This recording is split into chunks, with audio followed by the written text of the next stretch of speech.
So good morning at shout out sa inyong lahat mga lods, no. I-declare ko lang tong aking tinatagong halimaw kung tawagin nila mga lods, no. TCR ang model nito, 1995 to 1996 model, no. Ano siya? Yamaha TCR 250cc, no.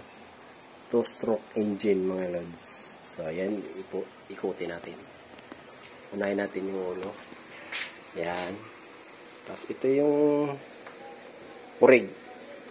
Urig niya loads itong mga ano niya, headlight na yan. Tapos naglagay lang tayo ng reserva dyan, ka-LED. Tapos kasi pag natakot ako mapundi, baka madilim tayo. Kaya naglagay tayo ng dalawa sa gilid.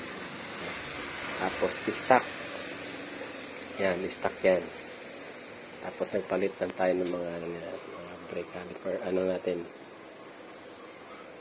preno, salamin, tapos yung handle niya, stock yan, yan, palit na rin yan, lahat palit yan, pati salamin, no? Tapos yung mga signal light niya, nabibili lang natin yan sa online, no? Flexible yung mga loads, natutupi, no? Tapos tinan nyo naman yung mga loads, solid aluminum. Aluminum, napakalaki yung kahan niya. Kaya, napakaganda talaga. Yung kahan nito, mga loads, yung TCR 250, no, kasi aluminum. Tapos yung ano niya, napakalaki niya. No? Napakalaki. No? Tapos yung radiator niya, mga loads, napakalaki. Sing laki ng multicab. No? Napakalaki. Tapos nagpalit din tayo ng gauge. Kumagana yan. No? Yan, kita nyo naman. Dual pipe yan mga loads. Yung tune pipe natin, pinagawa natin yan sa Kupang, Muntinlupa, no? Alabang. Yan, shout out pala sa gumagawa niyan sa Kupang. Dalawa yan. Tapos, ito tayo sa dito. Stock pala yung tangke niya mga loads, no? Kasi upuan ni stock. So, pasensya na, kinamot ng pusa natin kasi may pusa tayo dito. Ayan. Yan ang salarin. Yan. Ingat-ingat na. Tapos, itong kaha mga loads. Ito, sa bandang likod. Ako lang gumawa niya, no? Yan. Bakal yan. Yero. Kids 15. Kaya, pwede natin weldingin. Ito, gawa na rin natin. No? Ginawa natin yan. Tayo na nag-improvise yan. Tapos yun yung pipe.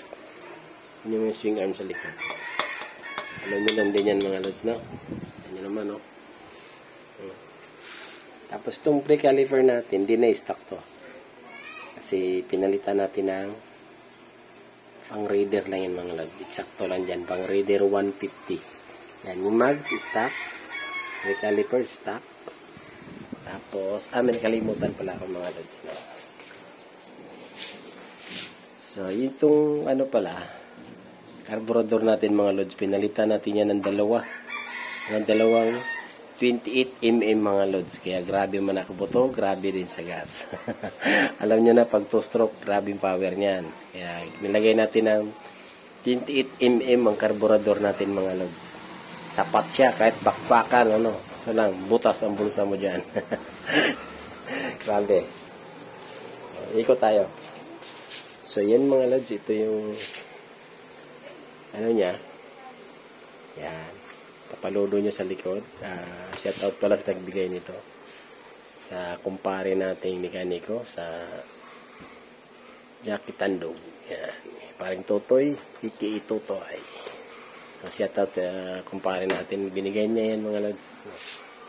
Kasi nakatambak lang yan doon sa shop niya mismo. Tapos, hiningi na lang natin. Tapos yan, yung tail light niya, binili natin sa online. Tapos yung signal light, yan.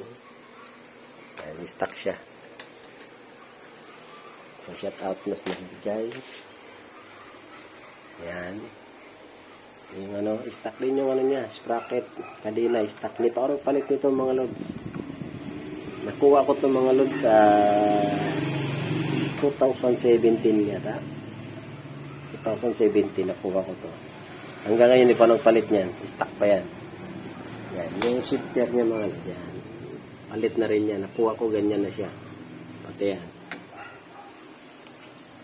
So, yan o. Diba? Pag umupo ka, yan. Yung itsura niya. No? Yan. Palit na rin ito mga lods. Pang reader yan. Ito yung stock niya. Hindi ko pa ginalaw to kasi okay pa naman lahat yan. Saka solid. Ito lang ano niya kasi sira na lahat. Yung stock nito hindi na gumagana kaya pinalitan ko na ng pang reader lang yan. Oh. Yan. So, yan. Tapos yung mukha nito dati mga lods, hindi siya ganito. Naka macho type na kasi ito ngayon. No? So, pakita ko sa inyo yung itsura nyo to dati. So, yan. Yan, ganon. Yun yung mukha niya. No? Kita nyo yun? Big bike talaga siya. Ninja type talaga. Tinanggal ko lang kasi gusto ko malinis yan. Madaling masilip, madaling linisan. Kaya tinanggal ko yung kaha niya mga lods. So, yan yung tindig niya ngayon. Ayan. Pag dumaan ako dito sa mga daan, mga lods, nagtitinginan sila sa akin, grabe. So, anong klaseng motor yan? Kasi sa tunog pa lang mga lods, grabe. Parang 2 KR na nakasabay. No, 2 KR. Kasi 2 pipe niyan. Tapos mga asar pa ako minsan. Damihan ko ng tuti para mausok-usok. So, ganun siya mga lods, no? So, shout out para sa mga two-stroke lovers dyan. Two-stroke Philippines, shout out. Pasensya na, hindi ako nakatin sa mga IB natin kasi pasensya kasi medyo busy tayo sa trabaho at nakatago lang yung alaga natin two-stroke. 2 to mga lods. 3 nga to eh. Isang Leo Star sa isang Yamaha Target din. 90cc. Nandun nakatago sa Bukantin Lote lang pero nakatakip naman siya. Ito, pinasok natin sa loob kasi ayaw kong mamabad sa ulan init yung mga lods kasi sayang. No? So, two-stroke lovers tayo mga lods. Ito yung ginagamit natin pag nag-low ride tayo. Ito naman pang araw-araw natin. Yan, yung Aerox natin pang araw-araw yan mga lods. Tapos yung maliit natin sa Bukantin Lote, pang asar lang natin yun. Two-stroke din yun, Yamaha Target 90. So, shout out sa inyo lahat yan mga two-stroke lovers. Magandang araw sa inyo lahat. Thank you.